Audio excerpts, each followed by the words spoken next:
beginning of a new life is a very fascinating process. How we can go from a single cell to a fetus that becomes a baby and then it grows into an adult human being is very fascinating.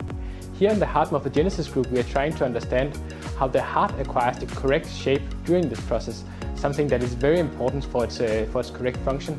We're both trying to understand in the healthy cases when the heart develops normally and you have a healthy baby, but also in the unfortunate cases where the baby is born with a heart disease.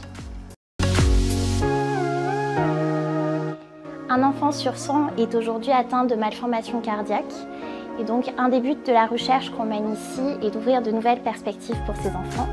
On espère ainsi pouvoir à la fois améliorer le diagnostic avec la caractérisation de certains gènes clés, mais aussi d'améliorer leur prise en charge avec la compréhension des mécanismes qui sont en œuvre lors de l'apparition de ces malformations. You should not forget that translational research starts with basic research, and basic research is driven by curiosity. We, scientific researchers, are curious people by nature. We are all the time asking ourselves why different biological processes happen around us. This is something very important in biology. Le cœur fonctionne comme une double pompe et une pompe qui est asymétrique. La pompe gauche envoie le sang oxygéné aux organes, tandis que la pompe droite envoie le sang non oxygéné aux poumons. Or, quand le cœur se forme dans l'embryon, c'est un simple tube. Donc au laboratoire, on essaie de comprendre comment ce tube cardiaque embryonnaire se transforme en cœur fonctionnel, d'une part, et d'autre part, comment ce tube cardiaque embryonnaire devient asymétrique. Dans notre laboratoire, nous avons des personnes d'origines différentes qui viennent d'Espagne, d'Italie, du Danemark, d'Irlande, du Japon, de la Chine, de France. Et nous avons une équipe interdisciplinaire. Dans chaque filière, nous pouvons avoir des biologistes, des physiciens, des médecins, des ingénieurs, des techniciens, des administratifs. Et dans l'ensemble, nous allons avoir des experts, des diplômés, des étudiants, des doctorants. Un des objectifs est de former l'ensemble de ces personnes.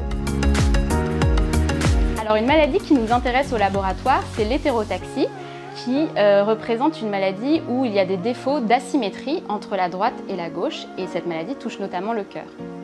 On s'intéresse à ce titre à un gène qui s'appelle nodal, qui est très important pour l'asymétrie droite-gauche, et on a découvert que nodal est important pour donner une forme courbée au tube cardiaque embryonnaire. Il y a également d'autres facteurs qui peuvent être importants pour la formation du cœur, tels que des facteurs mécaniques.